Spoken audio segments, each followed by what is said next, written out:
We shall now study about solubility product. But before moving on to the topic, we need to answer few questions. The first question is, what is the solubility of a compound? Solubility of a compound is nothing but to what extent the solute is dissolved in a solvent. The second question asked in your textbook is, what is saturated solution? And I very much know that you all are aware what is a saturated solution. Okay, I had given you the example of sugar. So if you take water and if you keep on adding sugar into it, once all the molecules of water are going to be occupied, even if you add more sugar, then that sugar is going to crystallize out.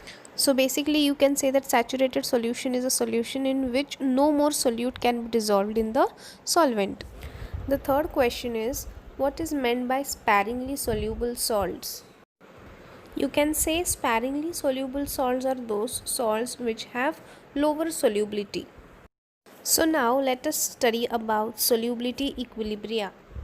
Under solubility equilibria, we are going to study about sparingly soluble compounds which dissolve only slightly in water. Let us take the example of sparingly soluble salt, that is silver chloride AgCl. So first you have to take a beaker filled with water and you are going to add the AgCl solid to it. Okay, now since it is sparingly soluble, we know that some part of the salt is going to get dissociated into ions and some part is going to remain undissociated. The one which gets dissociated will dissociate as Ag++Cl minus, and the part which remains undissociated is because the solution has now become saturated. So if you look at the equilibrium that exists between the undissolved AgCl solid and between the dissolved ions of Ag plus and Cl minus, then the equilibrium reaction is written as follows. The equilibrium constant K for the above reaction will be written as follows. The ions which are on the right hand side will be written up and the one which is on the reactant side will be written in the denominator. Now here AgCl solid is undissolved, so here it remains constant. So the molar concentration of AgCl will be taken as K dash. Substituting the value of K dash in the equation here, we get, so in place of AgCl I have substituted K dash. The next step is I will transfer the K dash along with K, so the equation will now become K into K dash is equal to molar concentration of Ag plus ions product of molar concentration of Cl minus ions, and K into K dash is now another constant, or you can say it is called as the solubility product Ksp. So K into K dash is equal to Ksp. So Ksp is called as the solubility product. So now the equation will become Ksp is equal to molar concentration of Ag plus ions product of molar concentration of Cl minus ions. So now how are you going to define the solubility product? It is the product of molar concentrations of ions in the saturated solution. Let us now study the solubility product Ksp of a sparingly soluble salt using a general representation. So let us take a solid salt Ba. Right now it is undissociated or undissolved in solid state. So we know that since it being a sparingly soluble salt, only some of its molecules will undergo dissociation. So the atoms of the molecules that are undergoing dissociation will dissociate as B++ A minus. The X and Y that is written beside A and B is nothing but the number of atoms of that particular compound. Okay, so and their Y plus and X minus, even if you don't want to mention that X and Y, you can just write B plus and A minus. The equilibrium constant K for the above reaction will be written as molar concentration of B raised to Y plus the whole bracket raised to X product of molar concentration of A raised to X minus bracket raised to Y upon BA raised to XY. Now we know that since BA, BX, AY here is undissociated, the molar concentration of this particular entity will remain constant. So the equation can be written as K is equal to by plus raised to x dot a x minus raised to y upon k dash. Okay, now I have to transfer the k dash to the other side, so it will become k into k dash is equal to molar concentration of by plus the whole raised to x product of molar concentration of a raised to x minus the whole bracket raised to y. Now we know that k into k dash is nothing but the solubility product Ksp. So we can write the above equation as Ksp is equal to the molar concentration of by plus whole raised to x product of molar concentration of a raised to x minus the whole raised to y. Let us now look at the detailed definition of solubility product. It says, in the saturated solution of sparingly soluble salt, the product of equilibrium concentrations of the constituent ions raised to the power equal to their respective coefficients in the balanced equilibrium expression at a given temperature. Now, let us study some examples for the same. The first example is of barium sulfate. We know that it is going to dissociate as Ba2 plus SO4 2 minus. So, how are you going to write the solubility product? That is Ksp. So, Ksp is equal to all the entities which are on the right hand side or on the product side. So, you will write it as Ksp is equal to molar concentration of Ba2 plus product of molar concentration of SO4 2 minus. The second example is of calcium fluoride. So calcium fluoride will split up as Ca2 plus 2F minus. So how you will write the solubility product for this reaction? So Ksp is equal to molar concentration of Ca2 plus product of molar concentration of F minus the whole raised to 2. Okay, why are we mentioning 2 here now? Because there are 2 fluoride atoms. The third example is of bismuth sulfide, that is Bi2S3. After undergoing hydrolysis, bismuth sulfide is going to split up as 2 times Bi3 plus 3 times S2 minus. So now the solubility product will be written as Ksp is equal to molar concentration of Bi3 plus the whole raised to 2 product of molar concentration of S raised to 2 minus the whole raised to 3. Now 2 and 3 here are nothing but the number of atoms of bismuth and sulfur. The last example is of calcium phosphate with the formula Ca3PO4 2. So calcium phosphate will dissociate as 3 times Ca raised to 2 plus 2 times PO4 raised to 3 minus. 2 plus and 3 minus are the valencies of calcium and phosphate group respectively. The solubility product Ksp will be written as molar concentration of Ca2 plus the whole raised to 3 product of molar concentration of PO4 3 minus the whole raised to 2. Let us now study the relationship between solubility and solubility product. How do you define solubility of a compound? Solubility of a compound is defined as amount in grams that dissolve in per unit volume. Now the volume here may be 100 ml or even 1 liter of saturated solution. How do you define molar solubility? So the number of moles of a compound that dissolves to give 1 liter of saturated solution is called its molar solubility.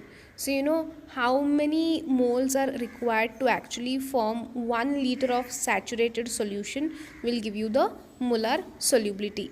Now molar solubility is having the units as mole per liter, and the formula is solubility in grams per liter divided by molar mass in grams per mole. Let us consider the same equation that we took to study the solubility product. That is Bxay dissociating as xb raised to y plus ya raised to x minus. I told you x and y are nothing but the number of atoms of that particular species, and in plus of y plus and x minus, even if you don't mention that x and y, it is okay. Even if you write plus and minus, we will do. If S is the molar solubility, then the concentration of ions will be equal to molar concentration of B raised to y plus is equal to xs mole per liter, and molar concentration of A raised to x minus will be YS mole per liter. This x and y here is nothing but the number of atoms of that particular entity. Also, this mole per liter is going to be the unit of solubility. Let us now write the solubility product for the above reaction. So Ksp is equal to B raised to y plus the whole raised to x, product of molar concentration of A raised to x minus the whole raised to y. Let us now substitute the value of B raised to y plus and A raised to x minus in the solubility product equation. Hence we will get as Ksp is equal to molar concentration of Xs the whole raised to x, product of molar concentration of Ys the whole raised to y. Now the equation will take the form as Ksp is equal to x raised to x, product of y raised to y, product of s raised to x plus y. This is the formula that we will be using to calculate the molar solubility. Let us now solve some examples to understand the same. The first example is of silver bromide, that is AgBr. We know that silver bromide is going to split up into its ions as Ag plus plus Br minus. Here we have one atom of silver, that is Ag, and one atom of Br. Hence the value of x, that is for Ag, is going to be 1, and the value of y for Br is also going to be 1. Hence the solubility product, that is Ksp, will be equal to 1 raised to 1, that is Ag raised to 1, which is the power. Then Br is also 1, that is why 1 raised to 1, and then s is equal to 1 plus 1. So here x and y is 1 and 1. Hence we will get Ksp is equal to s raised to 2. Second example is of lead iodide, that is PbI2. Lead iodide is going to split up as Pb2 plus plus 2I minus. So the solubility product Ksp will be written as Ksp is equal to bracket of, that is molar concentration of Pb2 plus product of molar concentration of I minus raised to 2. Here the value of x is equal to 1 and the value of y is equal to 2. Here x is the number of Pb ions, so there is only one Pb ion, and y is the number of iodide ions, so we can see there are 2 iodide ions. Now substituting the value of x and y in the solubility product equation, we get Ksp is equal to 1 raised to 1, product of, in place of y we are going to write 2 raised to 2, and s is equal to 1 plus 2. So the value of Ksp will be 1, 2 raised to 2, that will be 2 into 2 giving me 4, and s raised to 1 plus 2, so that will be s raised to 3. So the value of Ksp is equal to 4s3. Let us solve one more example, that is aluminium hydroxide, AlOH thrice. Aluminium hydroxide will split up as Al3 plus plus 3 times OH minus ions. So the solubility product Ksp will be written as molar concentration of Al3 plus product of molar concentration of OH minus ions the whole raised to 3. Here the value of x, that is aluminium, there is only one atom, so x is going to be 1, and y is the OH minus ions, and there are 3 OH minus ions, so the value of y is equal to 3. Let us now substitute the value of x and y in the solubility product equation. Hence we will get Ksp is equal to 1 raised to 1, that is in place of Al3 plus you will have to write 1 raised to 1, product of, in place of OH minus the value of y is 3, so 3 raised to 3, because there are 3 OH minus ions, so it will be 3 times, dot s is raised to 1 plus 3. So the value of Ksp will be 1 raised to 1 will be 1, 3 raised to 3, so that is 3 into 3 into 3, so 3 3s are 9 into 3, it's going to give me 27.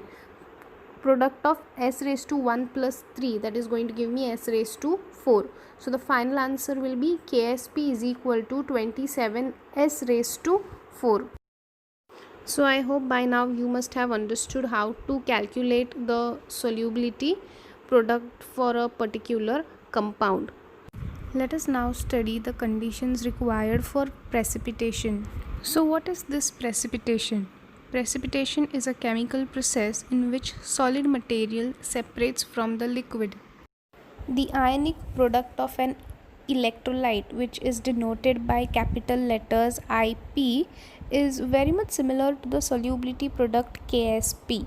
The only difference between ionic product of an electrolyte and solubility product is when you write the expression for ionic product, we write it in terms of molar concentrations of ions under any conditions, whereas when you write the expression for solubility product, we take it the molar concentration of ions only if the reaction is at equilibrium. So let us now study the three cases that will help us know whether the solution is going to undergo precipitation or it is not going to undergo precipitation. So here are the three cases. The first case is where the ionic product of an electrolyte is equal to the solubility product. So if this is the case, then the solution is said to be saturated, and of course the solubility equilibrium is going to exist here. The second case is ionic product is greater than the solubility product. So the solution here is going to be supersaturated, and hence precipitation of the compound will occur. So of course you know supersaturated means now the solvent molecules won't be able to take any solute further. Okay, that is said to be a supersaturated solution. So of course even if you add the solute, then it is going to crystallize out. So here they said that precipitation will occur because you can see the solid material that is formed, or the solid thing that will get separated from the liquid. The last case is if ionic product is smaller to that of your solubility product. Here the solution is unsaturated and precipitation will not occur, right? If the solution is unsaturated means what? Still if you add solute, then the solute will dissolve in the solvent, and if the solute is dissolving in the solvent, then the solid material will not deposit down there in the beaker. That is, no crystallization is going to take place there, hence no precipitation will occur here. Now we move on to the last part of the topic, that is common ion effect. Let us consider an example of a solution which is made up of a weak acid, that is acetic acid, having the formula CH3COOH, and its soluble salt sodium acetate with the formula CH3COONA. We know acetic acid being a weak acid, it is not going to dissociate completely. So the dissociation reaction is written as CH3COOH, giving you CH3COO minus plus H plus. Whereas we know that sodium acetate is a strong electrolyte and it is going to dissociate completely. So the equilibrium reaction is CH3COONA is going to give me CH3COO minus plus Na plus. So if you look at the first reaction or the second reaction, the first is an acid which is producing CH3COO minus ions, and the second one is the soluble salt and it is also producing CH3COO minus ions here. Hence CH3COO minus ions are the common ions here. CH3COONA is a strong electrolyte and hence it is dissociating as CH3COO minus plus Na. So here CH3COO minus will be in higher concentration because the dissociation is complete.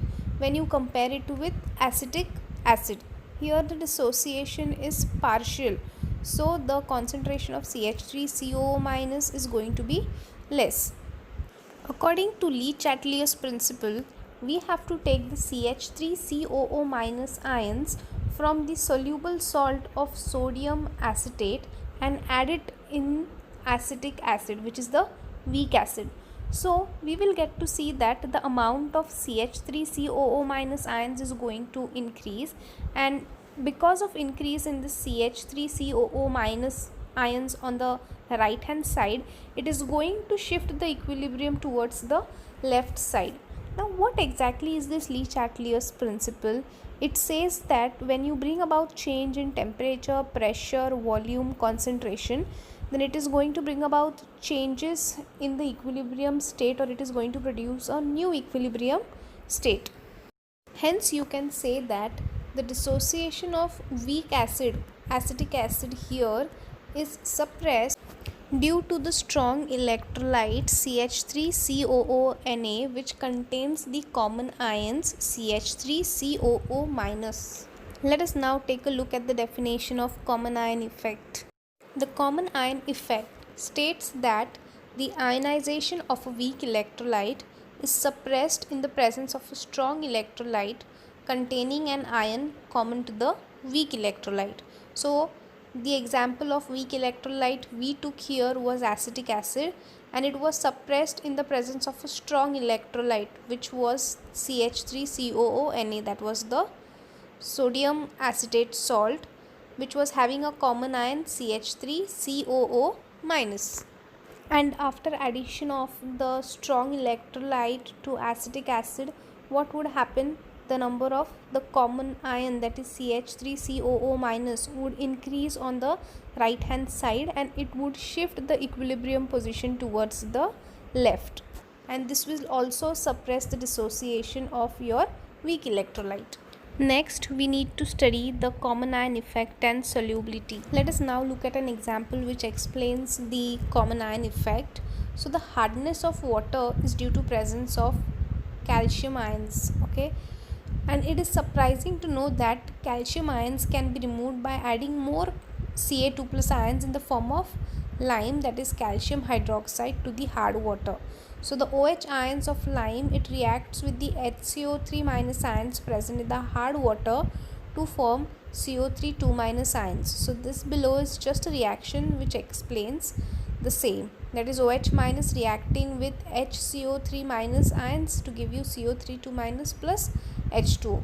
So solubility product of calcium carbonate is very low, and addition of lime makes the ionic product very large as compared to the solubility product, which results in the precipitation of calcium carbonate and thereby removal of hardness. So here also you can see the calcium ions, they play the common ions here, and how the hardness of water is removed using calcium hydroxide, that is lime.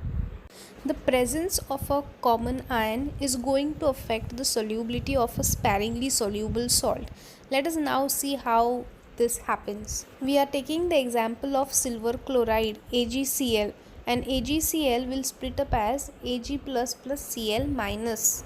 The solubility product Ksp for the above reaction is written as Ksp is equal to molar concentration of Ag plus product of molar concentration of Cl minus ions. Now let us take a strong electrolyte or a soluble salt like AgNO3, that is silver nitrate.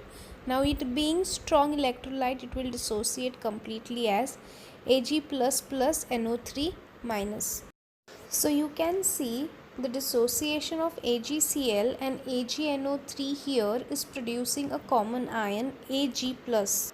Because AgNO3 is a strong electrolyte, the number of Ag plus ions are going to increase in the solution. So according to Le-Chatelier's principle, if we add the Ag plus ions from AgNO3 to AgCl, then the number of Ag plus ions will increase on the right hand side, which will shift the equilibrium from right hand side to the left.